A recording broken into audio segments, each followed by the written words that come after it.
नमस्कार दोस्तों। आज फिर आप लोग के सामने कुछ नए कमेंट लेकर के आए हैं। दोस्तों, जब आप लोग कमेंट करते हैं तो हम कोशिश करते हैं कि प्रत्येक कैंडिडेट का जो कमेंट होता है उसका रिप्लाई आप लोग को मिल जाए। लेकिन जब कमेंट का रिप्लाई कमेंट सेक्शन में देते हैं तो सिर्फ उसी कैंडिडेट का ही डाउट क्लियर होता है। लेकिन जब उसका हम वीडियो बना करके आप लोग के सामने पेश करते हैं तो वहाँ से कई सारे ऐसे कैंडिडेट हैं जिसका डाउट आता है वो क्लियर होता है। दोस्तों, आज जो कमेंट है आइए उन लोग को देखते हैं। ठीक है ना। ग्रुप डी में साइंस जो अभी पूछा जा रहा है, हमको पता है कि ग्रुप डी में अभी जो साइंस पूछा जा रहा है दोस्तों, कई थोड़ा सा जो पहले पूछा जाता था उससे कहीं न कहीं लेवल हाई है। सो अगर साइंस पेपर आपको मजबूत करना है, जिससे कि ग्रुप डी ही नहीं, जब आप एएलपी में आएंगे तो इसके अकॉर्डिंग आप अंदाजा लगा सकते हैं अभी से कि आपका एएलपी का जो साइंस का जो क्वेश्चन रहेगा, समझ लो कि ऐसा ही रहेगा। ठीक ना। इसीलिए इसको टारगेट करते हुए, इसको देखते हुए, इसको ना कि नज़रअंदाज करते हुए, ठीक ना, इसको देखते हुए इस टाइप से अभी से आप लोग एग्जाम का प्रिपरेशन जो होता है, तैयारी जो होता है वो चालू कर दीजिए। दोस्तों, अगर साइंस पेपर आपको ठीक करना है, मजबूत करना है, ठीक ना, पहले देखो, अगर आपका साइंस कुछ भी नहीं है, बेसिक एकदम बिल्कुल जीरो है, या तो देखो अगर आप 12th पढ़े होंगे तो हमको पता है कि आपका साइंस कुछ ना कुछ अच्छा होगा अगर ढंग से पढ़े होंगे तो। फिर भी आपने मैट्रिक तो पढ़े ही होंगे, ठीक ना। तो दोस्तों, अगर साइंस को ठीक करना है तो साइंस का पेपर देखो, अगर हमारा जो कंपटीशन का बुक है, जो लूसेंट का बुक है दोस्तों, लूसेंट में जहां तक अगर देखा जाए वहां का जो उसका जो शब्द यानी कि उसका जो वर्ड है यूज किया गया है वो नॉर्मल किया गया, ठीक ना, जो कि आप अगर अपने से भी पढ़ेंगे तो वो आपको क्लियर समझ में आ जाएगा। इसीलिए साइंस का भी लूसेंट आता है, ठीक ना, साइंस का भी लूसेंट आता है, जिसमें कि केमिस्ट्री आ जाएगा आपको दोस्तों, केमिस्ट्री, फिजिक्स और बायो, ठीक ना। ये तीनों को अलग अलग आप खरीद लीजिए। देखिए, अलग अलग लेने से क्या होगा, वहाँ पे डिटेल मिल जाएगा।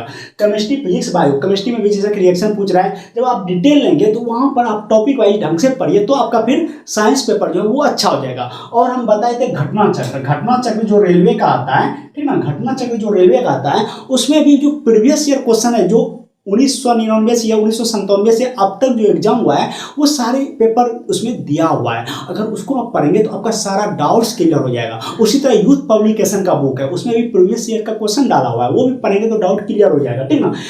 ऐसे ही आप किसी भी साइंस ही नहीं, किसी भी सब्जेक्ट को आप मजबूत कर सकते हैं, ठीक है। पार्ट 2 में सीवीटी पार्ट 2 में मार्क्स मेरा मार्क्स कितना था देखो, इस पर हम वीडियो बना दिए हैं, आप देख लेना। इसको हमको लिखना नहीं चाहिए था एक्चुअली।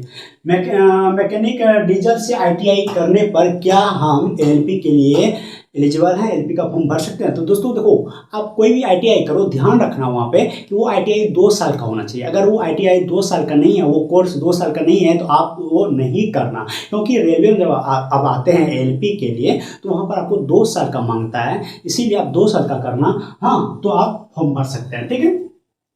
हैंड फ्रैक्चर हो गया है, मेडिकल में क्या होगा दोस्तों? अगर हैंड फ्रैक्चर हो गया है, टूट गया है, अगर आपका हैंड पूरा है, अभी भी क्लियर है, सही सलामत है, सिर्फ टूटा ही है ना, वो तो जुड़ गया होगा, हमको पता है, तो वहाँ पर आपको कोई दिक्कत नहीं है।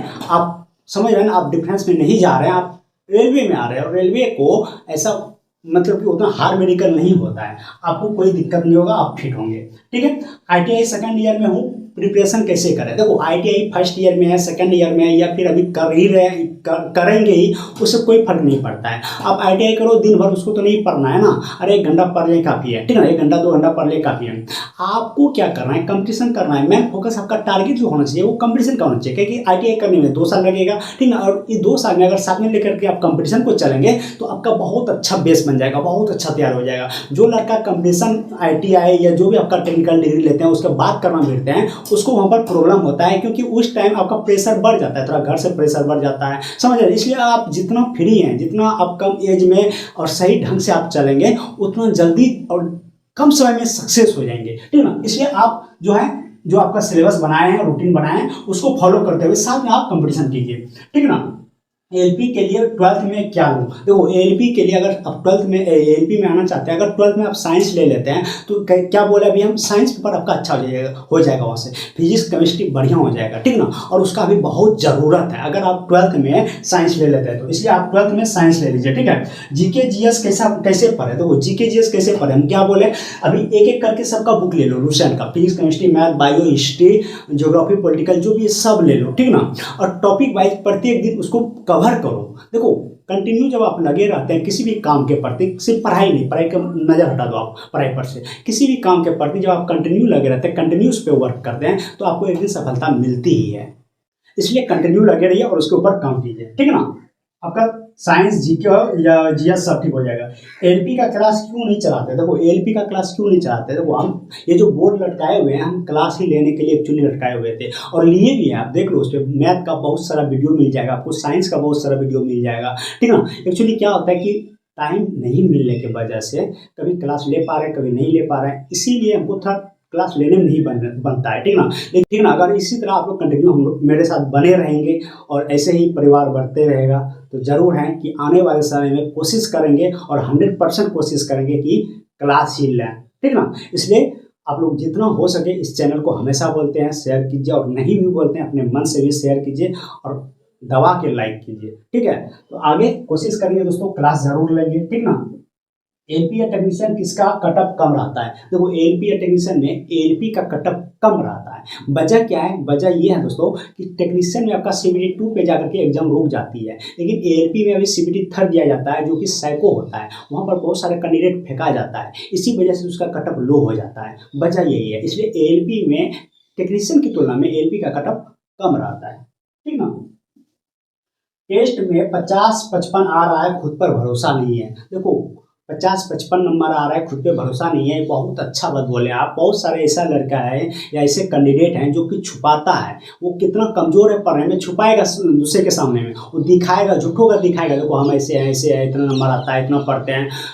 ऐसे आप अगर नॉर्मल बोलते हैं ना पानी के तरह अगर आप सब दिन रहते हैं तो आप हमेशा आगे बढ़ेंगे। अच्छी बात है, अगर आपको कम नंबर आ रहा है, खुद पे भरोसा नहीं है, तो वो आत्मविश्वास जगाइए। वो आत्मविश्वास जगाने के लिए आपको हार्ड वर्क करना है।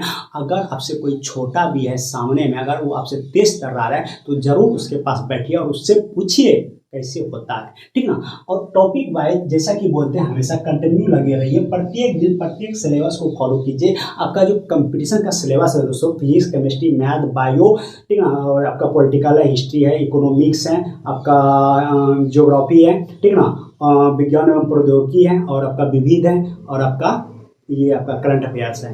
समझ रहे हैं ना, कितना हो गया, 3 3 6 3 9 3 12 को कोशिश कीजिए कि फॉलो करें। एक दिन में कम से कम 6 भी कीजिए, 3 भी कीजिए। आज 3 किए, कल अगला 3 करेंगे, फिर उसके दिन अगला 3 करेंगे, लेकिन वो अगला जो 3 करेंगे उससे पहले जो आज हम 3 को किए हैं उस पर एक नज़र डालना बहुत ज़रूरी है। इससे क्या होगा, आप जो पढ़े हैं वो आपके साथ रहेगा। अगर नहीं डालेंगे नज़र तो आप भूल जाएंगे। इसीलिए आपको पता नहीं चलता है कितना पढ़ें क्या पढ़ें, क्योंकि आप पढ़ते जा रहे हैं भूलते जा रहे हैं। इसलिए उसको अपना बनाए रखें। इसके लिए क्या करना है कि डेली उसको देखना है, ठीक है। ये हो गया, क्लियर आ गया। कान का जांच होता है क्या, जी भैया कान का जांच होता है। अगर आप एलपी में आते हैं तो कान का जांच होता है, लेकिन हम लोग का नहीं किया गया था। देखो एक्चुअली होता क्या है, जब आप मेडिकल देने जाते हैं तो वहाँ पर हम देखें ये चीज़ और पूछे भी, सिर्फ देखे नहीं पूछे भी। तो जब आपका मेडिकल होता है तो डॉक्टर ना आपका उम्र यानी कि आपके एज के अनुसार वो मेडिकल टेस्ट लेते हैं। जैसे आप अगर 30 तक चल जाते हैं तो वहाँ पर आपका यूरिन टेस्ट भी लेता है। अगर 30 से नीचे रहते हैं आप तो आपका यूरिन टेस्ट नहीं किया जाता है। जैसे कान जांच करना कोई पर्सनल इक्विपमेंट लगा करके नहीं करते हैं। वो क्या करते हैं, वो आपसे बातचीत करते हैं, तो डॉक्टर है ना, बातचीत करते करते वो पकड़ लेता है आप का बिहेवियर कैसा है, या फिर आप कितना सुनते हैं, आप कितना देखते हैं, उसको सब पता चल जाता है, ठीक ना। कभी हो सकता है धीरे बोलेगा, उसी टाइम आपको पकड़ लेगा वो क्या है नहीं है, ठीक ना। इसलिए पर्सनल कोई इक्विपमेंट लेकर के कान का जांच नहीं किया गया है। मेरा तो नहीं किया गया, मेरे बैच में किसी का नहीं किया गया है, ठीक ना। लेकिन टेस्ट होता है। एलपी के लिए वजन कितना रहेगा, देखो आप एलपी में या रेलवे में आते हैं तो वजन कोई मायने नहीं रखता है। आपके उम्र के हिसाब से वजन तो होगा ही, अगर कम भी होगा तो कोई दिक्कत नहीं है, ठीक ना। वजन का मायने नहीं रखता है। जीके पढ़ना जरूरी है भैया, जीके हो, जीएस हो, विविध हो, मैथ हो, रीजनिंग हो, सब पढ़ना जरूरी है। हम हमेशा बोलते हैं सिलेबस को मिला के चलिए, ताकि आने वाले समय में आपको प्रॉब्लम ना हो। ये ना लगे कि हम क्या पढ़ें क्या ना पढ़ें, या आज दिन तक जो पढ़े वो मेरे काम का नहीं है, ऐसा ना हो, ठीक ना। इस सिलेबस को मिला के चलिए और कंटिन्यू लगे रहिए। सबसे बड़ी बात है ना, कैंडिडेट कंटिन्यू लगा नहीं रहता। आज पढ़ा एकदम जोश में आकर के बैठ गया, 2 घंटा 4 घंटा बैठ गया, कल फिर वो नहीं पढ़ेगा। सबसे बड़ी बात है ना लगनशीलता, कंटिन्यूस एकदम लगे रहना है आपको, ठीक ना। उस लगनशीलता के साथ कंटिन्यू अगर आप मेहनत करते हैं तो आप आगे बढ़ेंगे। आत्मविश्वास जो बोले ना, अभी वो लड़का कमेंट किया है, नाम नहीं पता आपको, मैंने उसका नाम नहीं लिखा यहाँ पे, हाँ, वो आत्मविश्वास जग जाएगा आपके अंदर। आपको ऐसा लगने लगेगा कि मेरे अंदर कुछ है, हम कुछ कर सकते हैं।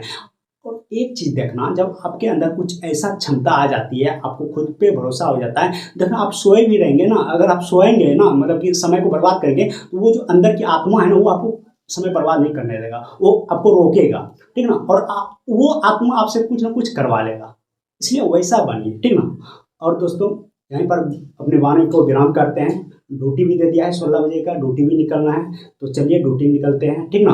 और आप लोग इस वीडियो को ज़्यादा से ज़्यादा शेयर करें, उस कैंडिडेट तक जरूर पहुंचाइए जो कंपटीशन में अच्छा खासा जल्द से जल्द कुछ करना चाहता है। मिलते हैं नेक्स्ट वीडियो में, तब तक के लिए जय हिंद।